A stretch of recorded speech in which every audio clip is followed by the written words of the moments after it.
ഹരേ കൃഷ്ണ. ശ്രീമദ് ഭാഗവതം ചതുർത്ഥസ്കന്ധം പഞ്ചദശോധ്യായം. ഇതിൽ 16ാമത്തെ ശ്ലോകം വരെ എടുത്തു. ബാക്കിയുള്ള ഭാഗങ്ങൾ നമുക്ക് കേൾക്കാം. അതുവരെയുള്ള ഭാഗങ്ങൾ നമുക്കൊന്ന് ചൊല്ലി നോക്കാം. ഓം നമോ ഭഗവതേ വാസുദേവായ. ശ്രീമദ് ഭാഗവതേ ചതുർത്ഥസ്കന്ധേ അഥ പഞ്ചദശോധ്യായഃ. മൈത്രേയ ഉവാച. അഥ തസ്യ പുനർവിപ്രൈരപുത്രസ്യ മഹീപതേ ബാഹുഭ്യം മധ്യമാനാഭ്യം മിഥുനം സമപദ്യത. തദ്ദൃഷ്ട്വാ മിഥുനം ജാതമൃഷയോ ബ്രഹ്മവാദിനഃ ഊജുഃ പരമസന്തുഷ്ടാ വിദിത്വാ ഭഗവത്കലാം. ഋഷയ ഊജുഃ ഏഷ വിഷ്ണോർഭഗവതഃ കലാഭുവനപാലിനി ഇയം ച ലക്ഷ്മ്യാः സംഭൂതി പുരുഷസ്യാനപായിനി. അത്ര തു പ്രഥമോ രാജ്ഞാം പുമാൻ പ്രഥയിതാ യശഃ പൃഥുർനാമ മഹാരാജോ ഭവിഷ്യതി പൃഥുശ്രവാः. ഇയം ച സുദതീ ദേവീ ഗുണഭൂഷണഭൂഷണ അർച്ചിർനാമ വരാരോഹ പൃഥുമേവാവരുന്ധതി. ഏഷ സാക്ഷാത് ഹരേരംശോ ജാതോ ലോകരിരക്ഷയാ ഇയം ച തൽപരാ ഹി ശ്രീ അനുജജ്ഞേന പായിനി. മൈത്രേയ ഉവാച. പ്രശംസന്തി സ്മതം വിപ്രാഗന്ധർവപ്രവരാജഗു മൂജുസ്സു മനോധാരാ സിദ്ധാ നൃത്യന്തി സ്വസ്ത്രിയാ. ശംഖതൂര്യമൃദംഗാദ്യ നേതുർദുന്ദുഭയോ ദിവി തത്ര സർവോപാജഗ്മുർ ദേവർഷിപിതൃണാം ഗണാഃ. ബ്രഹ്മാജഗൽ ഗുരുർദേവൈഃ സഹാസൃത്യ സുരേശ്വരൈഃ വൈന്യസ്യ ദക്ഷിണേ ഹസ്തേ ദൃഷ്ട്വാ ചിഹ്നം ഗദാഭൃതഃ. പാദയോരരവിന്ദം ച തം വൈമേനേ ഹരേ കലാം യസ്യാ പ്രതിഹതം ചക്രമം സ പരമേഷ്ഠിനഃ. തസ്യാഭിഷേകാരബ്ധോ ബ്രാഹ്മണൈർബ്രഹ്മവാദിഭിഃ ആഭിഷേചനികാന്യസ്മാ ആജഹ്രു സർവതോ ജനാഃ. സരിൽ സമുദ്രാഗിരയോ നാഗാഗാവഖഗാ മൃഗാ ദ്യൗക്ഷിതിഃ സർവഭൂതാനി സമാജഹ്രുരുപായനം. സോഭിഷിക്തോ മഹാരാജ സുവാസാഃ സാധ്വലം കൃതാ പജ്ഞാർച്ചിശാലം കൃതയാ വിരേജേഗ്നിരിവാപരഃ. തസ്മൈ ജഹാരധനദോ ഹൈമം വീരവരാസനം വരുണസ്ഥലിലസ്രാവം ആതപത്രം ശശിപ്രഭം. വായുശ്ച വാലവ്യജനെ ധർമ്മകീർത്തിമയീം സ്രജം ഇന്ദ്രകിരീടമുത്കൃഷ്ട ദണ്ഡം സംയമനം യമഃ. ബ്രഹ്മാ ബ്രഹ്മമയം വർമ്മ ഭാരതീഹാരമുത്തമം ഹരിഃ സുദർശനം ചക്രം തൽപത്ന്യവ്യാഹതാം ശ്രിയം. അടുത്തത് 17ാമത്തെ ശ്ലോകമാണ് എടുക്കേണ്ടത്. ദശചന്ദ്രമസിം രുദ്ര ശതചന്ദ്രം തഥാംബിക സോമോ മൃതമയാൻ അശ്വാം സ്ത്വഷ്ടാരൂപാശ്രയം രഥം. ഒന്നുകൂടി ചൊല്ലാം. ദശചന്ദ്രമസിം രുദ്ര ശതചന്ദ്രം തഥാംബിക സോമോ മൃതമയാൻ അശ്വാം സ്ത്വഷ്ടാരൂപാശ്രയം രഥം. ഇതിൽ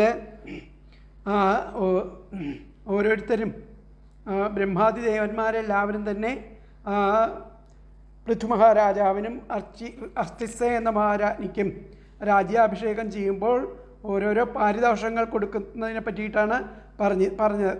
കഴിഞ്ഞ ശ്ലോകത്തിൽ ബ്രഹ്മമയം വർമ്മ ബ്രഹ്മാവ് ആ വേദമയമായിരിക്കുന്ന കവചം, ഭാരതീഹാരമുത്തമം സരസ്വതി ദേവിയാട്ടെ ആ ഉത്തമമായിട്ടുള്ള ഒരു ഹാരത്തെ നൽകി, മുത്തുമാലയെ നൽകി. ഹരിസുദർശനം, ഹരി ആകട്ടെ സുദർശന ചക്രത്തെ നൽകി. തൽപത്ന്യവ്യാഹതാം ശ്രിയം, ആ മഹാലക്ഷ്മി ഒരിക്കലും ക്ഷയിക്കാത്ത ആ സമ്പത്തിനെ കൊടുത്തു. പിന്നെ പറയുന്നതാണ് ദശചന്ദ്രമസിം രുദ്ര. അപ്പോൾ ആ രുദ്ര ഭഗവാൻ എന്തു കൊടുത്തു? ദശചന്ദ്രം 10 ചന്ദ്രക്കലകളുള്ള ആ വാളിനെ കൊടുത്തു. അസിം വാള കൊടുത്തു. ശതചന്ദ്രം തഥാംബിക, പാർവതി അംബികാദേവി ശതചന്ദ്രം 100 ചന്ദ്രക്കലകളുള്ള ആ പരിച കൊടുത്തു. സോമോമൃതമയാനശ്വാം, സോമൻ എന്ന് പറഞ്ഞു കഴിഞ്ഞാൽ ആ ചന്ദ്രൻ, അമൃതമയങ്ങളായിരിക്കുന്ന അശ്വങ്ങളെ, കുതിരകളെ കൊടുത്തു. ത്വഷ്ടാവ് രൂപാശ്രയം രഥം, നല്ല ഭംഗിയുള്ള ഒരു രഥത്തെ ആ ത്വഷ്ടാവ് കൊടുത്തു. അപ്പോൾ അതിലത്തെ ഒന്നുകൂടി ചൊല്ലാം. ദശചന്ദ്രമസിം രുദ്രശതചന്ദ്രം തഥാംബിക സോമോ മൃതമയാനശ്വാം സ്ത്വഷ്ടാ രൂപാശ്രയം രഥം. രുദ്ര എന്ന് പറഞ്ഞു കഴിഞ്ഞാൽ ശ്രീരുദ്രൻ. ദശചന്ദ്രം 10 ചന്ദ്രക്കലകളുള്ള അസിം വാളും തഥാ പിന്നെ അംബിക ശ്രീപാർവതി ശതചന്ദ്രം 100 ചന്ദ്രക്കലയുള്ള പരിചയം സോമഹ സോമൻ അമൃതമയങ്ങളായിരിക്കുന്ന അശ്വാൻ കുതിരകളെയും ത്വഷ്ടാവ് രൂപാശ്രയം അഴകുള്ള രഥത്തെയും കൊടുത്തു എന്നുള്ളതാണ് പറയുന്നത്. ഒന്നും കൂടെ പറയാം. രുദ്രഹ ആ ശ്രീരുദ്രൻ ദശചന്ദ്രം 10 ചന്ദ്രക്കലകളുള്ള അസിം വാള് കൊടുത്തു.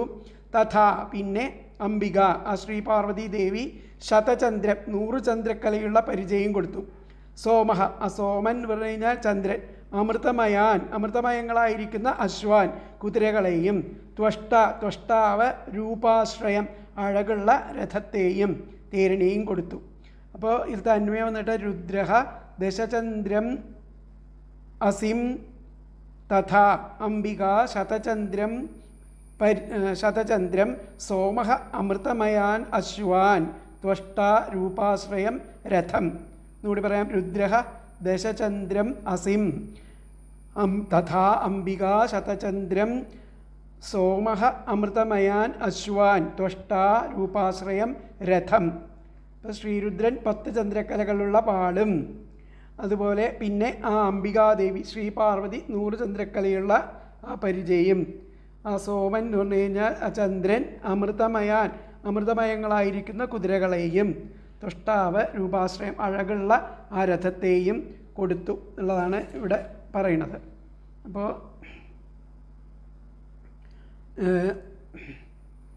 ശ്രീരുദ്രൻ 10 ചന്ദ്രക്കലകളുള്ള വാൾ, ശ്രീപാർവതി 100 ചന്ദ്രക്കലകളുള്ള പരിച, സോമൻ അമൃതമയങ്ങളായിരിക്കുന്ന അശ്വങ്ങൾ, ത്വഷ്ടാവ് മനോഹരമായ തേര് എന്നിവയും പ്രദാനം ചെയ്തു. രുദ്രൻ 10 ചന്ദ്രചിഹ്നങ്ങളുള്ള വാളും പാർവതി 100 ചന്ദ്രചിഹ്നങ്ങളുള്ള പരിചയും, ചന്ദ്രൻ അമൃതമയങ്ങളായിരിക്കുന്ന കുതിരകളും, ത്വഷ്ടാവ് അതിസുന്ദരമായിരിക്കുന്ന തേരും കൊടുത്തു. ഇവിടെ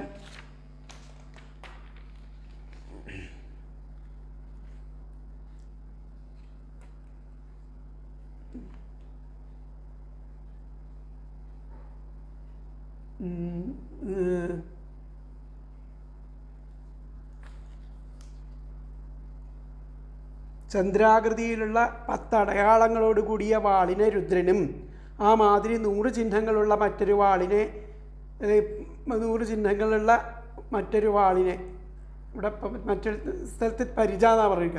ചിഹ്നങ്ങളുള്ള മറ്റൊരു വാളിനെ രുദ്രാണിയും, മരണം ക്ഷീണം വിയർപ്പ് വിശപ്പ് ദാഹം മുതലായവ ഇല്ലാതിരിക്കുന്ന കുതിരകളെ ചന്ദ്രനും, സൗന്ദര്യത്തിൻ്റെ സ്വരൂപമോ എന്ന് തോന്നുമാറ് ശോഭിക്കുന്ന തേരിനെ ആ വിശ്വകർമാവും സമർപ്പിച്ചു. വിശ്വകർമാവാണ് ത്വഷ്ടാവ് എന്ന് പറയുന്നത്. അപ്പോൾ ഒന്നും കൂടി പറയാതെ ചന്ദ്രാകൃതിയിലുള്ള 10 അടയാളങ്ങളോട് കൂടിയ വാളിനെ രുദ്രനും ആ മാതിരി 100 ചിഹ്നങ്ങളുള്ള മറ്റൊരു വാളിനെ രുദ്രാണിയും, മരണം ക്ഷീണം വിയർപ്പ് വിശപ്പ് ദാഹം മുതലായവയിൽ ഇല്ലാതിരിക്കുന്ന കുതിരകളെ ചന്ദ്രനും, സൗന്ദര്യത്തിൻ്റെ സ്വരൂപമോ എന്ന് തോന്നുമാറ് ശോഭിക്കുന്ന തേരിനെ വിശ്വകർമാവും സമർപ്പിച്ചു. അപ്പോൾ ഇതിലത്തെ അന്വയം വന്നിട്ട് എന്താ പറയണതെന്ന് നോക്കാം.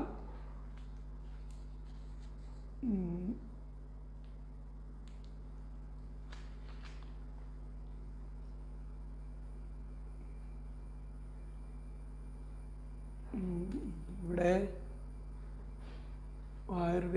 ബ്രഹ്മ രുദ്രോ അസിം രുദ്രൻ ആ വാളിനെ കൊടുത്തു. അംബിക എന്ന് പറയുന്നത് ആ പരിചയ കൊടുത്തു. സോമോ അശ്വാൻ ചന്ദ്രൻ അശ്വങ്ങളെ കൊടുത്തു. ത്വഷ്ടാവ് രഥത്തെ കൊടുത്തു. രുദ്രോസിം അംബികാ ചർമ്മ സോമോശ്വാൻ ത്വഷ്ടാരഥം എന്നുള്ളതാണ് വ്യാഖ്യാനത്തിൽ പറഞ്ഞത്. രുദ്രൻ വാളിനെ കൊടുത്തു, അംബികാദേവി ആ പരിചയെ കൊടുത്തു, സോമൻ ആ അശ്വങ്ങളെ കൊടുത്തു, ത്വഷ്ടാവ് രഥത്തെ കൊടുത്തു. രുദ്രോസിം അംബികാ ചർമ്മ സോമോശ്വാൻ ത്വഷ്ടാരഥം എന്നുള്ളതാണ് ആ ശ്ലോകത്തിൻ്റെ അർത്ഥം. അടുത്ത ശ്ലോകം നോക്കാം നമ്മൾക്ക്. 18-ാമത്തെ. അഗ്നിരാജഗവം ചാപം സൂര്യോ രശ്മിമയാനിഷൂൻ ഭൂപാദുകേ യോഗമയ്യൗ ദ്യൗ പുഷ്പാവലിമന്വഹം. അഗ്നിരാജഗവം ചാപം സൂര്യോ രശ്മിമയാനിഷൂൻ ഭൂപാദുകേ യോഗമയ്യൗ ദ്യൗ പുഷ്പാവലിമന്വഹം. അപ്പോൾ അഗ്നി ഭഗവാൻ അഗ്നി ആജഗവം, ആടിൻ്റെയും ഗോവിൻ്റെയും കൊമ്പുകൾ ചേർത്തുണ്ടാക്കിയിട്ടുള്ള ഒരു വില്ല്, ചാപം, ആജഗവം ചാപം, അങ്ങനെയുള്ള ഒരു വില്ല് കൊടുത്തു. സൂര്യൻ രശ്മിമയാൻ, നല്ല ശോഭിക്കുന്ന ഒരു രശ്മിമയങ്ങളായിരിക്കുന്ന ഒരു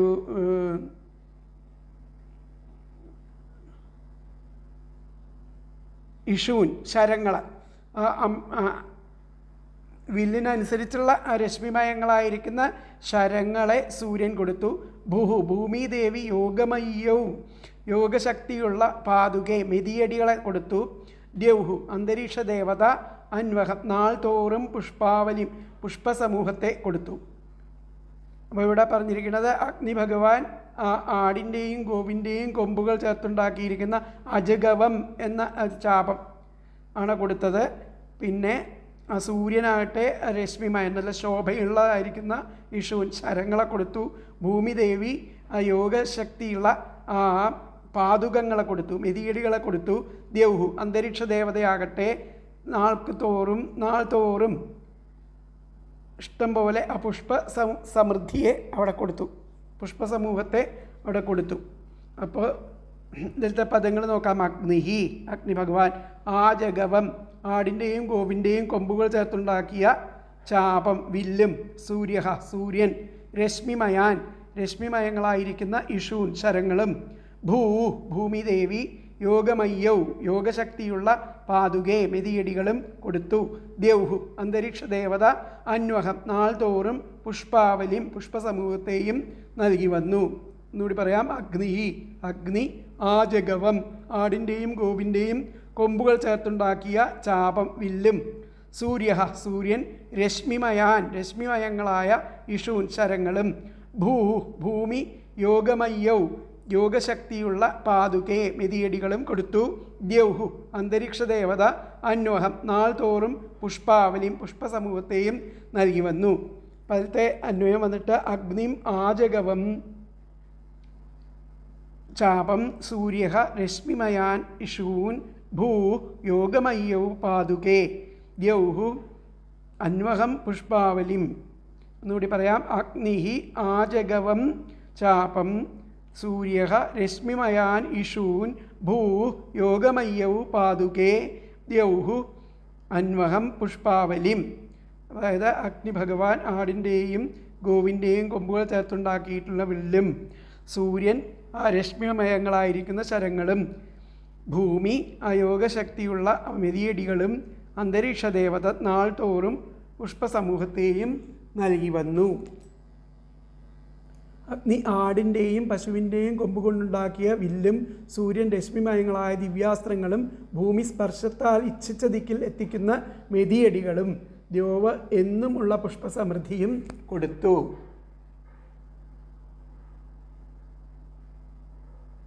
അപ്പോൾ ഇവിടെ പറഞ്ഞിരിക്കുന്നത്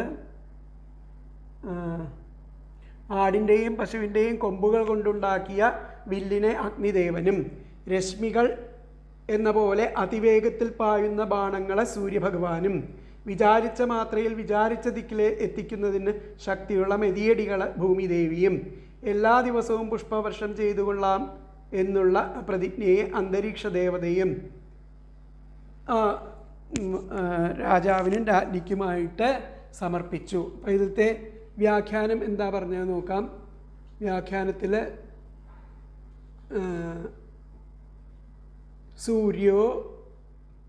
അഗ്നിശ്ചാപം, അഗ്നി ചാപത്തെയും, സൂര്യോ ബാണാൻ, സൂര്യൻ ബാണത്തെയും ശരത്തെയും, ഭൂഹു പാതുകേ, ഭൂമിദേവി പാതുകത്തെയും, ദ്യൗഹു പുഷ്പമാലാം, അന്തരീക്ഷം പുഷ്പമാലകളെയും സമർപ്പിച്ചു.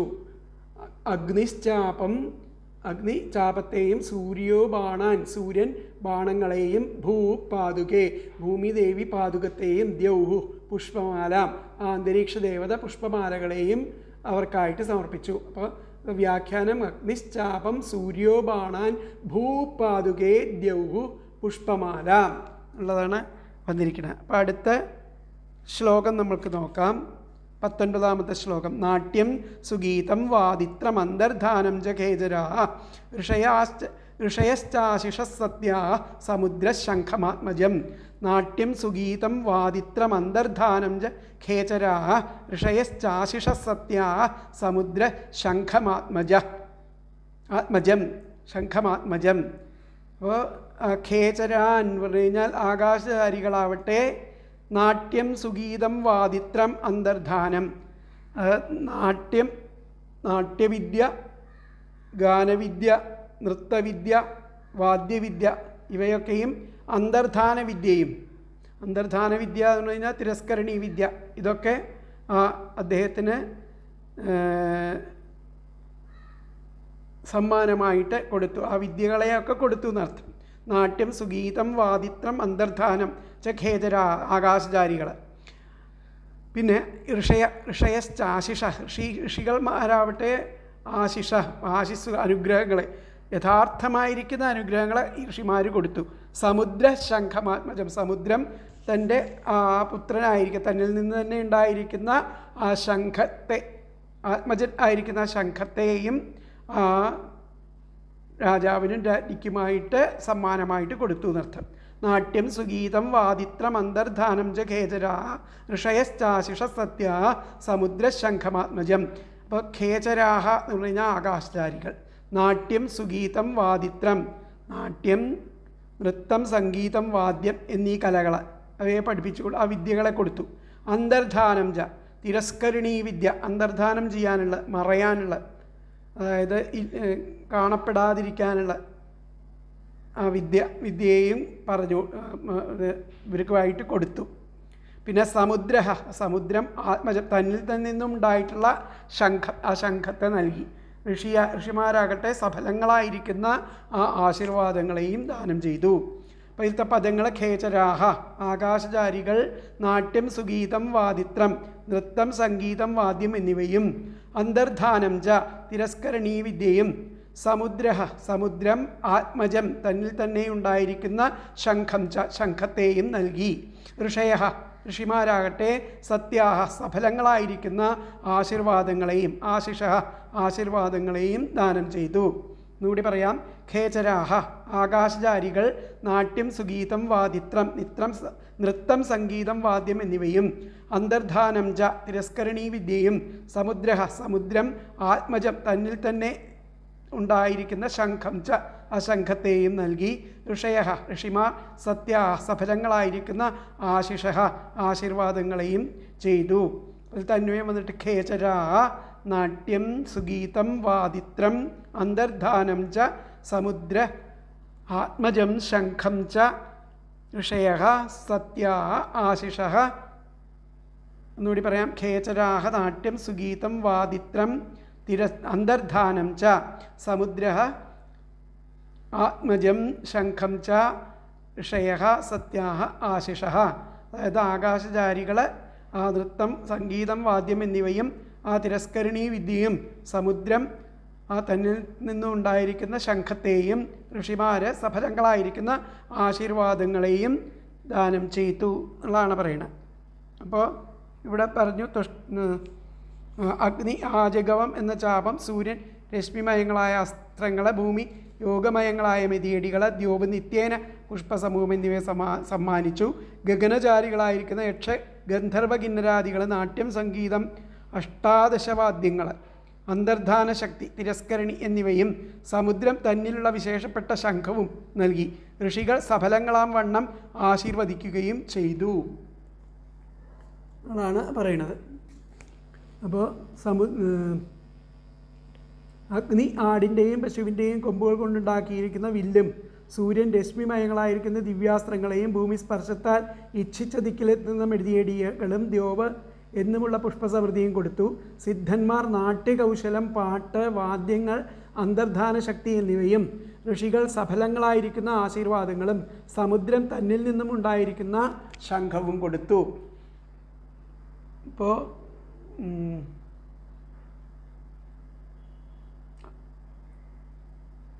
എന്താണ്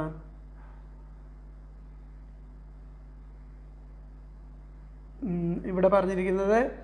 നാട്യവിദ്യ, ഗാനവിദ്യ, വാദ്യവിദ്യ എന്നിവ, അതുപോലെ അന്തർധാന വിദ്യ എന്നിവയെ ആകാശസഞ്ചാരികളായിരിക്കുന്ന ഗന്ധർവ വിദ്യാധരാദി ദേവന്മാരും സത്യങ്ങളായ യഥാർത്ഥങ്ങളായ ആ ആശിസ്സുകളെ ഋഷികളും തന്നിൽ നിന്നുണ്ടായ ശംഖത്തെ ലവണസമുദ്രവും ദാനം ചെയ്തു എന്നുള്ളതാണ് ഈ ശ്ലോകത്തിൽ പറയുന്നത്. അപ്പോൾ ഇതിൽ വ്യാഖ്യാനത്തിൽ ഖേചരാ നാടകം ഗീതം വാദിത്രം അന്തർധാനം ജ ആകാശചാരികൾ നാടകം, നാട്യം, നാട്യശാസ്ത്രം, ഗീതശാസ്ത്രം, സംഗീതശാസ്ത്രം, സംഗീതവിദ്യ, അതുപോലെ വാദിത്രം, അന്തർധാനം വാദ്യശാസ്ത്രം, അതുപോലെ അന്തർധാന വിദ്യ ഇതൊക്കെ രാജാവിന് കൊടുത്തു. പിന്നെ ആശിഷ ഋഷിമാരെ ആശിസ്സുകൾ കൊടുത്തു. സമുദ്ര ശംഖം സമുദ്രം ശംഖം കൊടുത്തു. ഒന്നും കൂടി പറയാം. ഖേചരാഹ ഈ ആകാശചാരികളായിട്ടുള്ളവർ നാടകം, നാട്യം, ഗീതം, വാദിത്രം, അന്തർധാനം, നാട്യം, ഗീതം, വാദ്യം, അന്തർധാനം എന്നീ വിദ്യകളെ കൊടുത്തു. ആശിഷ ഋഷിമാര് അനുഗ്രഹങ്ങളെ കൊടുത്തു. സമുദ്രം ശംഖത്തെ കൊടുത്തു.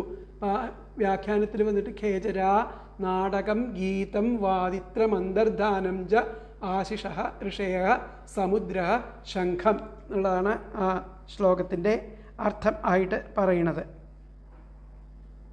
അപ്പോൾ ഇവിടെ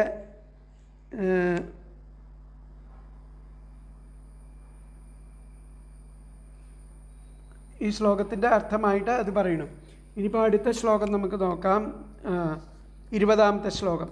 സിന്ധവഃ പർവ്വതാ നദ്യോ രഥവീഥിർമഹാത്മനഃ സൂതോഥമാഗധോ ബന്ദീ തം സ്തോതും ഉപതസ്ഥിരേ. സിന്ധവഃ പർവ്വതാ നദ്യോ രഥവീഥിർമഹാത്മനഃ സൂതോഥമാഗധോ ബന്ദീ തം സ്തോതും ഉപതസ്ഥിരേ. അപ്പോൾ മഹാത്മാവായിരിക്കുന്ന ആ അദ്ദേഹത്തിന്, ആ പൃഥുമഹാരാജാവിന് സിന്ധവഃ ആ പർവ്വതങ്ങൾ, അദ്ദേഹത്തിന് സമുദ്രങ്ങളും സിന്ധവഃ പർവ്വത സമുദ്രങ്ങളും പർവ്വതങ്ങളും നദികളും നദ്യോ ഇത് മൂന്നും എന്ത് ചെയ്ത് കൊടുത്തു? രഥവീതിർ മഹാത്മനഃ രഥം തേർവീഥികളെ അനുവദിച്ചു കൊടുത്തു എന്നാണ് പറയുന്നത്. മഹാത്മാവായിരിക്കുന്ന പൃഥുമഹാരാജാവിന് സമുദ്രങ്ങളും പർവ്വതങ്ങളും നദികളും ചേർന്നിട്ട് തേർവീഥികളെ അനുവദിച്ചു. പിന്നെ സൂതോഥമാഗധോ ബന്ദീ തം സ്തോതും സൂതൻ, മാഗധൻ, ബന്ധി തുടങ്ങിയിട്ടുള്ള ആൾക്കാരെല്ലാവരും പൃഥുമഹാരാജാവിനെ സ്തുതിച്ചു. അടുത്ത് ചെന്നിട്ട് അദ്ദേഹത്തെ സ്തുതിച്ചു എന്നുള്ളതാണ് പറയുന്നത്. അപ്പോൾ സൂതോഥമാഗധോ ബന്ദീ തം സ്തോതും ഉപതസ്ഥിരേ. അതിലത്തെ പദങ്ങൾ മഹാത്മാവായിരിക്കുന്ന അദ്ദേഹത്തിന് പൃഥുമഹാരാജാവിന് സിന്ധവഃ സമുദ്രങ്ങളും പർവ്വതങ്ങളും നദികളും രഥവീഥി തേർവീഥികളെ അനുവദിച്ചു. അതിൽ പിന്നെ സൂതൻ, മാഗധൻ, ബന്ദി എന്നിവർ അദ്ദേഹത്തെ സ്തുതിപ്പാൻ ഉപതസ്ഥിരേ അടുത്തെത്തി. എന്നും കൂടി പറയാം. മഹാത്മാവായ അദ്ദേഹത്തിന് സിന്ധവഃ സമുദ്രങ്ങളും പർവ്വതങ്ങളും നദികളും രഥവീഥി തേർവീഥികളെ അനുവദിച്ചു. അതിൽ പിന്നെ സൂതൻ, മാഗധൻ, ബന്ദി എന്നിവർ അദ്ദേഹത്തെ സ്തുതിപ്പാൻ ഉപതസ്ഥിരേ അടുത്തെത്തി. അപ്പോൾ അതിലത്തെ അന്വയം വന്നിട്ട് മഹാത്മനഃ സിന്ധവഃ പർവ്വതാഃ നദ്യഃ രഥവീഥീ സൂതഃ മാഗധഃ ബന്ദീ തം സ്തോതും ഉപതസ്ഥിരേ. ഒന്നുകൂടി പറയാം. മഹാത്മനഃ സിന്ധവഃ പർവ്വതാഃ നദ്യഃ രഥവീഥീ സൂതഃ മാഗധഃ ബന്ദീ തം സ്തോതും ഉപതസ്ഥിരേ. മഹാത്മാവായിരിക്കുന്ന ആ പൃഥു മഹാരാജാവിന് സമുദ്രങ്ങളും പർവ്വതങ്ങളും നദികളും തേർവീഥികളെ അനുവദിച്ചു. അതിൽ പിന്നെ സൂതൻ, മാഗധൻ, ബന്ദി എന്നിവർ അദ്ദേഹത്തെ സ്തുതിപ്പാനായിട്ട് അടുത്തെത്തി. അപ്പോൾ മഹാത്മാവായ അദ്ദേഹത്തിന് സമുദ്രം, പർവ്വതം, നദികൾ എന്നിവ രഥം സഞ്ചരിക്കാനുള്ള ആ മാർഗം നൽകി. സൂതമാഗധബന്ദികൾ പൃഥു മഹാരാജാവിനെ സ്തുതിക്കാനായിട്ട് അടുത്തേക്ക് ചെന്നു. ആജഗവം എന്ന ശ്രീധരീയത്തിൽ പറഞ്ഞിരിക്കുന്നത്. അതിലത്തെ പാഠം എങ്ങനെയെന്ന് വെച്ച് കഴിഞ്ഞാൽ അജസ്യ ഗോശ്ച ശൃംഗാഭ്യാം നിർമ്മിതം ചാപം. ആടിൻ്റെയും ഗോവിൻ്റെയും പശുവിൻ്റെയും ശൃംഗാഭ്യാം, ആ കൊമ്പുകളെ കൊണ്ട് ഉണ്ടാക്കിയിട്ടുള്ള നിർമ്മിച്ച ചാപം എന്നാണ് ശ്രീധരീയ വ്യാഖ്യാനത്തിൽ പറഞ്ഞിരിക്കുന്നത്. വ്യാകരണ ദൃഷ്ടിയ ആജഗവം ഇത് ശിവൻ്റെ ചാപാണ്. വ്യാകരണ ദൃഷ്ടിയിലെ ഇത് ശിവൻ്റെ ചാപാണ് ആജഗവം. ആജഗൻ അഥവാ വിഷ്ണു. ആജഗൻ എന്ന് പറഞ്ഞു കഴിഞ്ഞാൽ വിഷ്ണു ശരരൂപത്തിൽ ഇതിൽ സ്ഥിതി ചെയ്യുന്നു എന്നർത്ഥം.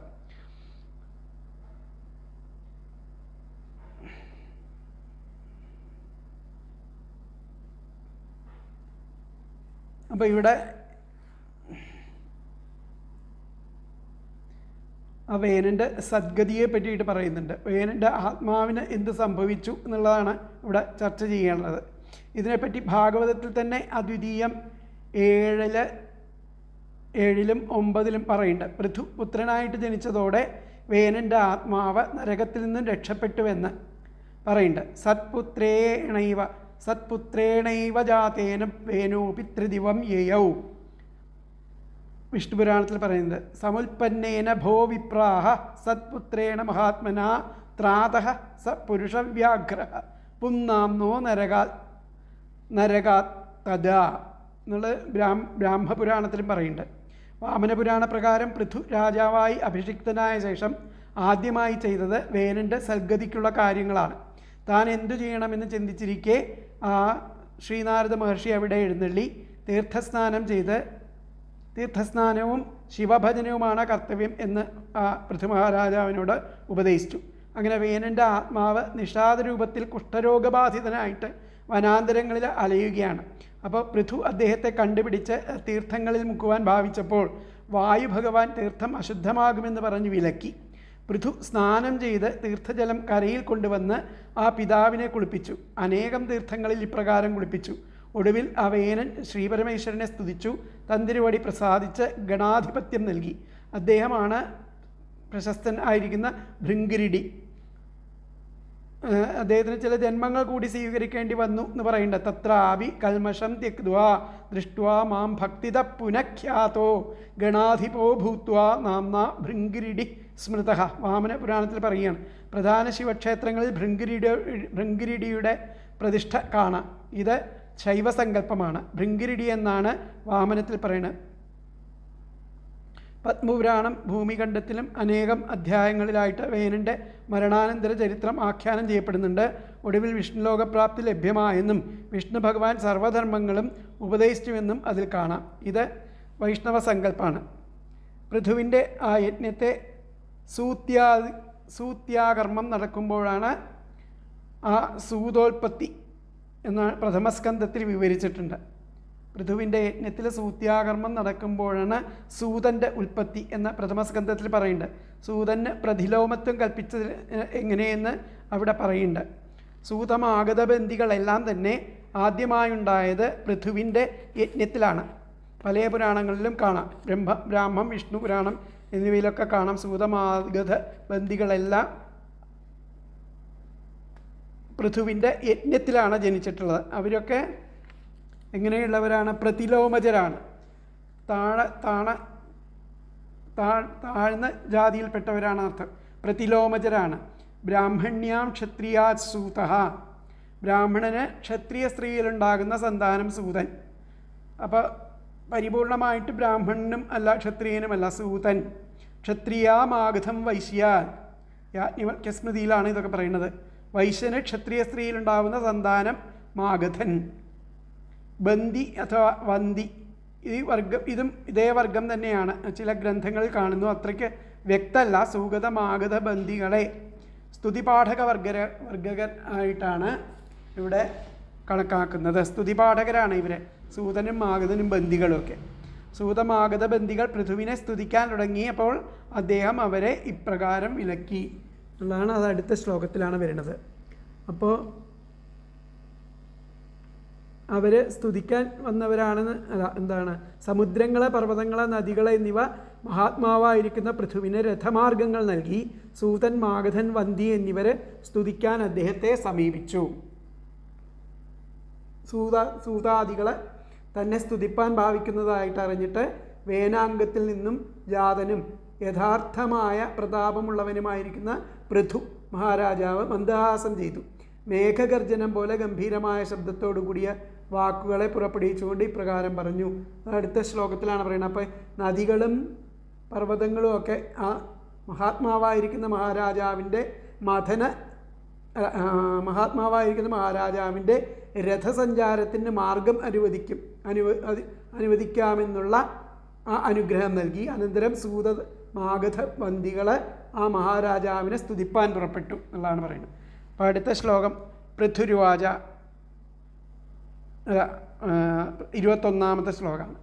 സ്ഥാവകാം സ്ഥാൻ അഭിപ്രേത്യ പൃഥുർവൈന്യ പ്രതാപവാൻ മേഘനിർഹ്രാദയാ വാച പ്രഹസന്നിതമബ്രവീത്.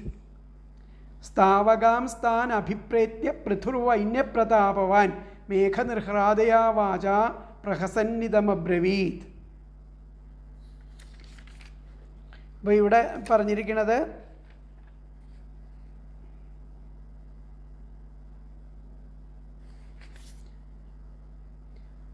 അവരെ ആ സ്തുതിപാഠകർ ആണെന്ന് മനസ്സിലാക്കിയിട്ട് ആ സൂതമാഗധ ബന്ദികൾ തന്നെ സ്തുതിക്കാൻ പുറപ്പെട്ടു എന്ന് പറഞ്ഞപ്പോൾ അവരെ സ്തുതിപാഠകരാണെന്ന് മനസ്സിലാക്കിയിട്ട്, അപ്പോൾ ഇതിൻ്റെ മുമ്പത്തെ ശ്ലോകത്തിൽ നോക്കാം. സിന്ധവഃ പർവ്വതാ നദ്യോ രഥവീതിർ മഹാത്മനഃ സൂതോധമാഗതോ ബന്ദി തം സ്തോതുമുപതസ്ഥിരേ. അതിലത്തെ പദങ്ങൾ പറഞ്ഞു. മഹാത്മാവായിരിക്കുന്ന ആ പൃഥുവിന് സിന്ധവ സമുദ്രങ്ങളും പർവ്വതാഹ പർവ്വതങ്ങളും നദ്യഃ നദികളും രഥവീതി തേർവീതികളെ അനുവദിച്ചു. അതിൽ പിന്നെ സൂതൻ മാഗധൻ ബന്ദി തം അദ്ദേഹത്തെ സ്തുതിപ്പാൻ ഉപതസ്ഥിരെ സ്തുതിക്കാൻ അടുത്തെത്തി നിന്നു. അതിലത്തെ അന്വയം വന്നിട്ട് മഹാത്മനഃ സിന്ധവഃ പർവ്വതാഹ നദ്യഃ രഥവീതി അഥ സൂതഃ മാഗധ ബന്ദി തം സ്തോതും ഉപതസ്ഥിരേ എന്നുള്ളതാണ് അതിലത്തെ അന്വയം വരിക. മഹാത്മനഃ സിന്ധവഃ പർവ്വതാഹ നദ്യഃ രഥവീതി അഥ സൂതഃ മാഗധ ബന്ദി തം സ്തോതും ഉപതസ്ഥിരേ. മഹാത്മാവായിരിക്കുന്ന ആ പൃഥുവിന് സമുദ്രങ്ങളും പർവ്വതങ്ങളും നദികളും രഥവീതികളെ അനുവദിച്ചു. അതിൽ പിന്നെ സൂതൻ മാഗധൻ ബന്ദി എന്നിവരെ അദ്ദേഹത്തെ സ്തുതിപ്പാൻ അടുത്തെത്തി എന്നുള്ളതാണ് പറഞ്ഞത്. അപ്പോൾ അതിന് ശേഷമുള്ള ശ്ലോകമാണിത്. സ്ഥാവകാം സ്ഥാൻ അഭിപ്രേത്യ. അങ്ങനെ ഇവരെ സ്തുതിപാഠകരാണെന്ന് അറിഞ്ഞിട്ട്, ഈ സൂതമാഗധ ബന്ദികളെ സ്തുതിപാഠകരാണെന്ന് അറിഞ്ഞിട്ട് പൃഥുർവൈന്യ പ്രതാപവാനായിരിക്കുന്ന ആ പൃഥു ചക്രവർത്തി മേഘനിർഹ്രാദയാ പെട്ടെന്ന് ഗംഭീരസ്വരത്തിലെ വാച പ്രഹസന്നിതം പൊട്ടിച്ചിരിച്ചുകൊണ്ട് പറഞ്ഞു എന്നുള്ളതാണ് പറയുന്നത്. സ്ഥാവകാം സ്ഥാൻ അഭിപ്രേത്യ എന്ന് പറഞ്ഞു കഴിഞ്ഞാൽ താൻ അവരെ സ്ഥാവകാൻ സ്തുതിപാഠകവർഗം എന്ന് അഭിപ്രേത്യ കണ്ടിട്ട് പ്രതാപശാലിയും വൈന്യഹ വേനപുത്രനുമായിരിക്കുന്ന പൃഥു പ്രഹസൻ പൊട്ടിച്ചിരിച്ചുകൊണ്ട് മേഘനിർഹ്രാദയ ഇടിമുഴക്കം പോലുള്ള വാക്കാൽ ഇതം ഇങ്ങനെ അബ്രവീത് പറഞ്ഞു. എന്നുകൂടി പറയാം. താൻ അവരെ സ്ഥാവകാൻ സ്തുതിപാഠകവർഗമെന്ന് അഭിപ്രേത്യ കണ്ടിട്ട് പ്രതാപശാലിയും വൈന്യഹ വേനപുത്രനും ആയ പൃഥു പ്രഹസൻ പൊട്ടിച്ചിരിച്ചുകൊണ്ട് മേഘനിർഹ്രാദയ ഇടിമുഴക്കം പോലുള്ള വാക്കാൽ ഇതം ഇങ്ങനെ അബ്രവീത് പറഞ്ഞു. പൈത്ത അന്വയം വന്നിട്ട് താൻ സ്ഥാവകാൻ അഭിപ്രേത്യ പ്രതാപവാൻ വൈന്യഹ പൃഥു പ്രഹസൻ മേഘനിർഹ്രാദയ വാച ഇതം അബ്രവീത്. എന്നുകൂടി പറയാം. താൻ സ്ഥാവകാൻ അഭിപ്രേത്യ പ്രതാപവാൻ വൈന്യഹ പൃഥു പ്രഹസൻ മേഘനിർഹ്രാദയ വാച ഇതം അബ്രവീത്. അവരെ സ്തുതിപാഠകവർഗം എന്ന് കണ്ടിട്ട് ആ പ്രതാപശാലിയും വേനപുത്രനും ആയിരിക്കുന്ന പൃഥു പൊട്ടിച്ചിരിച്ചുകൊണ്ട് ഇടിമുഴക്കം പോലുള്ള വാക്കാൽ അങ്ങനെ പറഞ്ഞു. തന്നെ സ്തുതിക്കാൻ വന്നെത്തിയിരിക്കുന്ന അവരോട് ആ വേനപുത്രനും പ്രതാപവാനുമായിരിക്കുന്ന പൃഥു പൊട്ടിച്ചിരിച്ചുകൊണ്ട് ഗംഭീരസ്വരത്തിൽ ഇപ്രകാരം പറഞ്ഞു. അവർ സ്തുതിക്കാൻ വന്നവരാണെന്ന് അറിഞ്ഞിട്ട് പ്രതാപവാനും വേനപുത്രനുമായിരിക്കുന്ന പൃഥു മേഘഗംഭീരസ്വരത്തിൽ ചിരിച്ചുകൊണ്ട് ഇങ്ങനെ പറഞ്ഞു. അപ്പോൾ ഇവിടെ സൂതാദികൾ തന്നെ സ്തുതിപ്പാൻ ഭാവിക്കുന്നതായി അറിഞ്ഞിട്ട് വേനാംഗത്തിൽ നിന്നും ജാതനും യഥാർത്ഥമായിരിക്കുന്ന പ്രതാപവും ഉള്ളവനുമായിരിക്കുന്ന പൃഥുമഹാരാജാവ് മന്ദഹാസം ചെയ്ത് മേഘഗർജനം പോലെ ഗംഭീരമായ ശബ്ദത്തോടു കൂടിയ വാക്കുകളെ പുറപ്പെടുവിച്ചുകൊണ്ട് ഇപ്രകാരം പറഞ്ഞു എന്നുള്ളതാണ് പറയുന്നത്. അപ്പോൾ പൃഥു എന്താണ് പറഞ്ഞുള്ള അടുത്ത ശ്ലോകത്തിൽ പൃഥുരുവാച ഭോ സൂതഹേ മാഗധ സൗമ്യബന്ധിൻ ലോകേധുനാ സ്പഷ്ടഗുണസ്യ മേ സ്യാൽ കിമാശ്രയോ മേസ്തവേഷ യോജ്യതാം മാ മയ്യഭൂവൻ വിതഥാ ഗിരോവഃ. ഭോ സൂതഹേ മാഗധ സൗമ്യബന്ധിൻ ലോകേധുനാ സ്പഷ്ടഗുണസ്യ മേ സ്യാത് കിമാശ്രയോ മേസ്തവ ഏഷ യോജ്യതാം മാ മയ്യഭൂവൻ വിതഥാ ഗിരോവഃ. അല്ലയോ സൂത, ഭോ സൂത, അല്ലയോ സൂത മാഗധ ബന്ധിൻ, സൗമ്യനായിരിക്കുന്ന ബന്ധികളെ, ലോകത്തിലെ ആ ഗുണങ്ങൾ പ്രകടമാകുമ്പോൾ, ലോകേ അധുനാ സ്പഷ്ടഗുണസ്യ, ലോകത്തിലെ ആ ഗുണങ്ങൾ പ്രകടമാകുമ്പോൾ ആ ഗുണങ്ങൾ ആരാണോ നൽകുന്നത് അവരെ സ്തുതിക്കാം. നമ്മെപ്പറ്റി സ്തുതിക്കാം എന്നുള്ളതാണ് പറയുന്നത്. സ്തുതിയാവാം, നമ്മെ പറ്റിയുള്ള സ്തുതിയാവാം. മേ സ്യാത്, എനിക്കുള്ള സ്തുതികളൊക്കെ ആവാം. പക്ഷേ കിം ആശ്രയോ മേ സ്തവയേഷ യോജ്യതാം, എന്തിനെ ആശ്രയിച്ചിട്ടാണ് നിങ്ങൾ സ്തുതിക്കുന്നത് എന്ന് മനസ്സിലാവുന്നില്ല. ഇത് എനിക്ക് യോജിച്ചതാണോ എന്ന് അറിയില്ല. എന്താണെന്ന് വെച്ച് കഴിഞ്ഞാൽ അതിന് തക്കവണ്ണമുള്ള ഗുണങ്ങളൊന്നും തെളിഞ്ഞു കാണാൻ തുടങ്ങിയിട്ടില്ല. മാമയ്യ ഭൂവൻ, അപ്പം നിങ്ങളുടെ ഈ വാക്കുകളൊന്നും വിദധാഹ, അത് ഒരിക്കലും വ്യർത്ഥമാവാൻ, ഗിരോവഹ, ആ വാക്കുകളെ വിദധാവഹ, ആ വാക്കുകളെ വ്യർത്ഥമാവാൻ പാടില്ല, അസത്യങ്ങളാവാൻ പാടില്ല. അപ്പോൾ എൻ്റെ ഗുണങ്ങളെ കണ്ടിട്ടേ നിങ്ങൾ എന്നെ സ്തുതിക്കാവൂ എന്ന് പൃഥു അവിടെ ഉറക്കെ പറയുകയാണ്, വളരെ ചിരിച്ചുകൊണ്ട്. അദ്ദേഹത്തിന് പെട്ടെന്ന് തന്നെ സ്തുതിക്കണ കണ്ടപ്പോൾ തന്നെ പരിഹസിക്കുകയാണോ എന്ന് തോന്നിയിട്ടാണ് പറയണത്. ഭോ സൂത ഹേ മാഗധ സൗമ്യബന്ധിൻ, ഭോ സൂത, അല്ലയോ സൂത, ഹേ മാഗധ, അല്ലയോ മാഗധ, സൗമ്യനായിരിക്കുന്ന ബന്ധിൻ, ലോകേധുനാ സ്പഷ്ടഗുണസ്യ മേ സ്യാൽ, ലോകത്തിലെ അസ്പഷ്ടമായിരിക്കുന്ന ഗുണങ്ങൾ കാണുമ്പോൾ, പ്രകടമാകുമ്പോൾ, ഗുണങ്ങൾ പ്രകടമാകുമ്പോൾ, മേ നമ്മെ പറ്റിയിട്ട് സ്തവഹ സ്തുതിസ്യ, നമ്മെ പറ്റിയിട്ട് സ്തുതിക്കാം. കിം ആശ്രയോ മേ സ്തവേഷ യോജിത, അധുനാ ഇപ്പോൾ നമുക്ക് നമ്മെപ്പറ്റി സ്തുതിക്കാം. ഇപ്പോൾ നമുക്ക് ഏഷഹ, ഈ സ്തുതി കിമാശ്രയ, എന്തിനെ അവലംബിച്ചാണ് സ്തുതിക്കേണ്ടത്, അത് അങ്ങനെ അവലംബമാക്കിയിട്ട് അങ്ങനെ സ്തുതിക്കുമ്പോൾ അത് പ്രയോഗിക്കപ്പെടാമോ എന്നുള്ളതാണ് ചോദിക്കുന്നത്. മേ ഏഷ കിമാശ്രയ യോജ്യതാം വഹ് ഗിരഹ, നിങ്ങളുടെ വാക്കുകൾ മൈ എന്നിൽ വിദധാഹ അസത്യങ്ങളായിട്ട് മാ അഭൂവൻ തീരരുത്, നിങ്ങളുടെ വാക്കുകൾ ഒരിക്കലും വ്യർത്ഥമായി തീരരുത്. അപ്പോൾ എനിക്ക് യോജിച്ചതായിട്ടാണോ നിങ്ങൾ പറഞ്ഞത് എന്നുള്ളത് എന്തിനെ അവലംബിച്ചാണ്, ആ ഗുണങ്ങളെ അവലംബിച്ചിട്ടാണ് പറയേണ്ടത്, അങ്ങനെയാണോ പറഞ്ഞിരിക്കുന്നതെന്ന് സംശയിച്ചിട്ട് അദ്ദേഹം പൃഥു മഹാരാജാവ് ഇവരോട് പറയുകയാണ്, അങ്ങനെ പറയാൻ പാടില്ല എന്നുള്ളത് പറയുകയാണ്.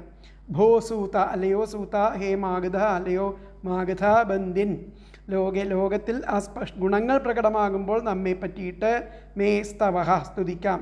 അധുന ഇപ്പോൾ മേ നമുക്ക് ഏഷ ഇത് കിമാശ്രയ എന്തിനെ അവലംബമാക്കി യോജ്യതാം പ്രയോഗിക്കപ്പെടാം. വഹ് ഗിരഹ നിങ്ങളുടെ വാക്കുകൾ മൈ എന്നിൽ വിദധാ അസത്യങ്ങളായിട്ട് മാ അഭൂവൻ തീരരുത്, മാ അഭൂവൻ തീരരുത്. അപ്പോൾ ഇത് അന്വയം വന്നിട്ട് ഭോ സൂത ഹേ മാഗധ സൗമ്യബന്ധിൻ ലോകേ സ്പഷ്ടഗുണസ്യ മേ സ്തവഹ സ്യാത് അധുനാ മേ ഏഷഃ കിമാശ്രയഃ യോജ്യതാം വഹ ഗിരഃ മൈ വിദധാഃ മാ അഭൂവൻ.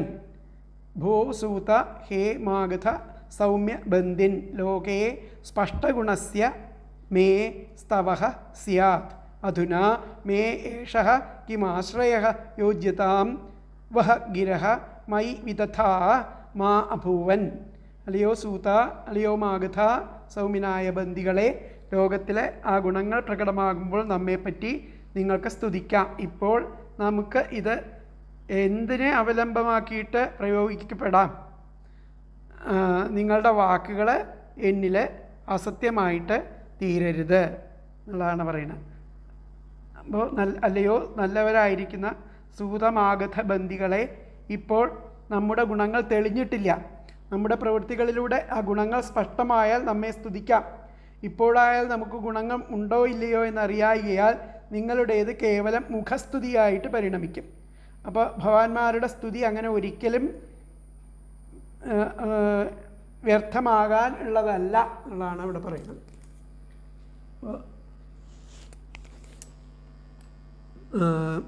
ഹേ സൂത, ഹേ മാഗധ സൗമ്യ വന്ദി, ലോകത്തിൽ എൻ്റെ ഗുണങ്ങൾ സ്പഷ്ടമായതിന് ശേഷം സ്തുതിച്ചുകൊള്ളുക.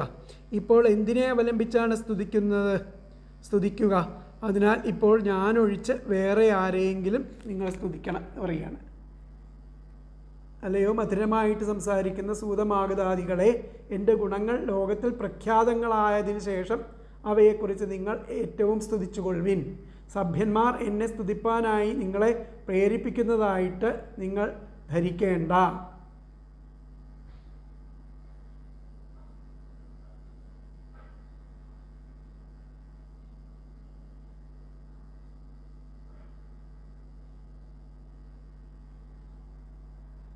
എന്നുള്ളതാണ് പറയണത്.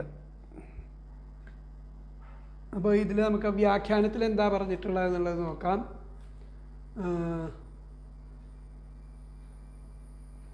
എന്താ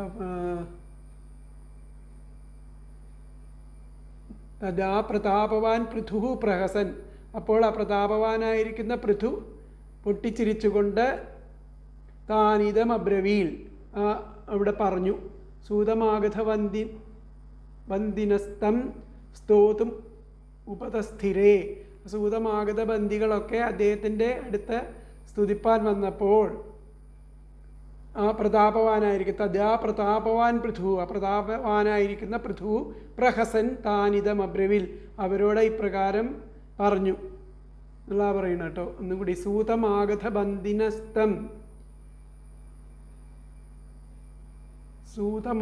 ബന്ധിനസ്തം സ്തോതുമുപതസ്ഥിരേ തഥാ പ്രതാപവാൻ പൃഥു പ്രഹസൻ താനിതം അബ്രവീത്, ഇപ്രകാരം പറഞ്ഞു.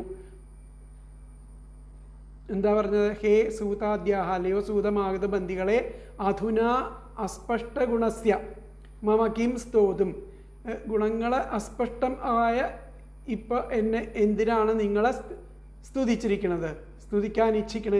എന്തിനാണ് സ്തുതിക്കാൻ ഇച്ഛിക്കണം? അധുനാ അസ്പഷ്ടഗുണസ്യ മമ കിം സ്തോതുമിച്ഛത. സ്തവ്യസ്തു, സ്തുതിക്കേണ്ടതായിട്ടുള്ളത് ഭഗവാനെയാണ്. ഉത്തമ ശ്ലോക ഏവ, ഭഗവാനെയാണ് നിങ്ങൾ സ്തുതിക്കേണ്ടതായിട്ടുള്ളത്. അതല്ലാതെ കണ്ട് അസ്പഷ്ട ഗുണങ്ങളോട് കൂടിയിട്ടുള്ള എന്നെ നിങ്ങൾ സ്തുതിക്കേണ്ട കാര്യം ഇല്ല. പൃഥുരുവാച ഹേ സൂതാദ്യാ അധുനാ അസ്പഷ്ട ഗുണസ്യ മമ കിം സ്തോതുമിച്ഛത സ്തവ്യസ്തു ഭഗവാൻ ഉത്തമ ശ്ലോക ഏവ, അതാണ് പറഞ്ഞത്. അപ്പോൾ അടുത്ത ശ്ലോകത്തിൽ അതിനെ ഒന്നുകൂടി പറയുന്നു. തസ്മാത് പരോക്ഷേസ്മദുപശ്രുതാന്യലങ്കരിഷ്യത സ്തോത്രമപീച്യവാചഃ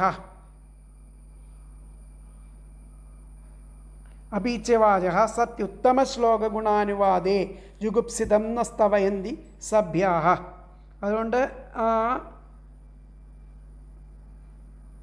നല്ല വാക്കുകളെ പറ്റി പറയണ നിങ്ങൾ ആ വാക്കുകളെ കാലാന്തരത്തിൽ കുറച്ച് കാലം കഴിയുമ്പോൾ അത് ആ ഗുണങ്ങൾ സ്പഷ്ടമാകുമ്പോൾ എന്നെ പറ്റിയിട്ട് അസ്മദുപശ്രുതാന്യ അലങ്കരിഷ്യത, എനിക്ക് അലങ്കാരമായി തീരുമ്പോൾ എന്നെ പറ്റിയിട്ട് സ്തോത്രം അപീച്യവാച സ്തുതിച്ചോളൂ. സത്യുത്തമ ശ്ലോക ഗുണാനുവാദേ, എന്നാൽ കേവലം ഉത്തമ ശ്ലോകനായിരിക്കുന്ന ഭഗവാന്റെ ഗുണങ്ങളെ കീർത്തിക്കേണ്ട സ്ഥാനത്ത് ജുഗുപ്സിതം തന്നെ പോലെ താണവനായിരിക്കുന്ന ഒരാളെ സ്തവയന്തി സഭ്യന്മാരായിട്ടുള്ളവരെ സ്തുതിക്കണമെന്ന് പറയില്ല. ന സ്തവയന്തി സഭ്യന്മാരായിട്ടുള്ളവരെ തന്നെ സ്തുതിക്കണം എന്ന് ഒരിക്കലും നിങ്ങളോട് പറഞ്ഞ് ധരിപ്പിക്കില്ല എന്നുള്ളതാണ്. തസ്മാത് പരോക്ഷയസ്മദുപശ്രുതാന്യ അലങ്കരിഷ്യത സ്തോത്രമപീച്യവാചഃ സത്യുത്തമ ശ്ലോക ഗുണാനുവാദേ ജുഗുപ്സിതം ന സ്തവയന്തി സഭ്യാഃ. അപ്പോൾ ഇതിലത്തെ പദങ്ങൾ നോക്കാം. ഹേ അപീച്യവാചഃ, അല്ലയോ സുവചസ്സുകളെ, തസ്മാത് അതുകൊണ്ട്, പരോക്ഷേ കാലാന്തരത്തിൽ, അസ്മദുപശ്രുതാനി നമ്മെപ്പറ്റി അലം വേണ്ടുവോളം സ്തോത്രം സ്തുതിച്ച് കരിഷ്യത സ്തുതിച്ച് കൊള്ളുവിൻ. ഉത്തമ ശ്ലോക ഗുണാനുവാദേ സതി ഭഗവാന്റെ ആ ഗുണഗണങ്ങൾ കീർത്തിക്കാതിരിക്കെ സഭ്യാഹ യോഗ്യന്മാർ യുഗുപ്സിതം താണവനെ നസ്തവയന്തി സ്തുതി ചെയ്യുകയില്ല എന്നാണ് പറഞ്ഞത്. അപ്പോൾ ഹേ അപീച്യവാച അല്ലയോ സുവചസ്സുകളെ, തസ്മാത് അതുകൊണ്ട്, പരോക്ഷേ കാലാന്തരത്തിൽ, അസ്മദുപശ്രുതാനി നമ്മെപ്പറ്റി അലം വേണ്ടുവോളം സ്തോത്രം സ്തുതിച്ച് കരിഷ്യത നമ്മെപ്പറ്റി വേണ്ടുവോളം സ്തുതിച്ചുകൊള്ളൂ കീർത്തിച്ചുകൊള്ളൂ. ഉത്തമ ശ്ലോക ഗുണാനുവാദേ സതി ഭഗവാന്റെ ഗുണഗണങ്ങൾ കീർത്തിക്കാതിരിക്കെ സഭ്യാഹ യോഗ്യന്മാർ ജുഗുപ്സിതം താണവനെ നസ്തവേന്തി സ്തുതി ചെയ്യുകയില്ല. അപ്പോൾ ഇതിലത്തെ അന്വയം വന്നിട്ട് ഹേ അപീച്യവാച തസ്മാത് പരോക്ഷേ അസ്മദുപശ്രുതാനി അലം സ്തോത്രം കരിഷ്യഥ സതി ഉത്തമശ്ലോക ഗുണാനുവാദേ സതി സഭ്യാഹ ജുഗുപ്സിതം നസ്തവയന്തി. എന്നുകൂടി പറയാം. ഹേ അപീച്യവാച തസ്മാത് പരോക്ഷേ അസ്മദുപശ്രുതാനി അലം സ്തോത്രം കരിഷ്യഥ ഉത്തമശ്ലോക ഗുണാനുവാദേ സതി സഭ്യാഹ ജുഗുപ്സിതം ന സ്തവയന്തി. അല്ലയോ സുവചസ്സുകളെ, അതുകൊണ്ട് ആ കാലാന്തരത്തിൽ നമ്മെപ്പറ്റി വേണ്ടുവോളം സ്തുതിച്ച് കീർത്തിച്ചുകൊള്ളുവിൻ. ഭഗവാന്റെ ഗുണഗണങ്ങൾ കീർത്തിക്കാതിരിക്കെ യോഗ്യന്മാർ താണവനെ സ്തുതി ചെയ്യുകയില്ല. അപ്പോൾ കാലാന്തരത്തിൽ ഭഗവാന്മാരുടെ സ്തുതി നിങ്ങളുടേത് കേവലം മുഖസ്തുതിയായിട്ട് പറയുന്നത്. ഭഗവാന്മാരുടെ സ്തുതി ഒരിക്കലും അങ്ങനെ വ്യർത്ഥമാക്കാനുള്ളതല്ല. കാലാന്തരത്തിൽ നമ്മുടെ ഗുണങ്ങൾ വ്യക്തമായാൽ ആ മധുരവാക്യങ്ങളാൽ അവ കീർത്തിച്ചാലും സജ്ജനങ്ങൾ ഭഗവത് ഗുണങ്ങളെ കീർത്തിക്കാൻ മാത്രമേ ഉപദേശിക്കൂ, അല്ലാതെ നിന്ദ്യമായിരിക്കുന്ന വസ്തുവെ പുകഴ്ത്താൻ അവർ ഉപദേശിക്കില്ല എന്നുള്ളതാണ് അതിൽ പറയുന്നത്. അപ്പോൾ മധുരമായ വാക്കുകളായ ആ വാക്കുകളെ പറയുന്ന മാഗധന്മാരെ, അതിനാൽ നിങ്ങൾ കാലാന്തരത്തിൽ എൻ്റെ ഗുണഗണങ്ങൾ വ്യക്തമായാൽ എൻ്റെ പ്രശസ്തി ഓരോ സ്തോത്രം തോറും ധാരാളം വർണ്ണിക്കാം. പുണ്യശ്ലോകനായിരിക്കുന്ന ഭഗവാന്റെ ഗുണങ്ങൾ വർണ്ണിക്കേണ്ടിയിരിക്കെ സഭ്യന്മാർ ആ ഗുണങ്ങളെ ഒന്നും ഇല്ലാത്ത ഒരുവനെ സ്തുതിക്കാൻ പ്രേരിപ്പിക്കില്ല.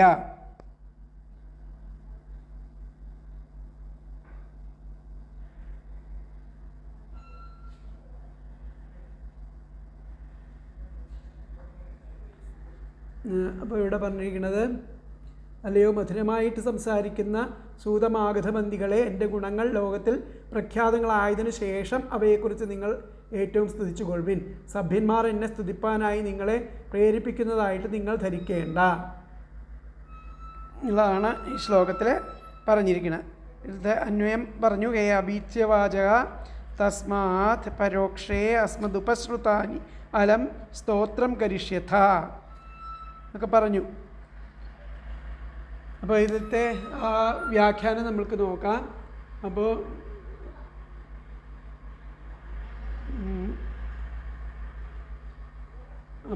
സ്തവ്യസ്തു, സ്തുതിക്കേണ്ടതായിട്ടുള്ള ആള് ആ ഭഗവാനാണ്. ഭഗവാൻ സ്തവ്യസ്തു ഭഗവാൻ ഉത്തമശ്ലോക ഉത്തമശ്ലോകനായിരിക്കുന്ന ആ ഭഗവാൻ മാത്രമാണ്. അധുനാ അസ്പഷ്ടഗുണസ്യ മമ കിം സ്തോതുമിച്ഛത, കഴിഞ്ഞ ഇതിൽ പറഞ്ഞ തന്നെ വ്യാഖ്യാനം.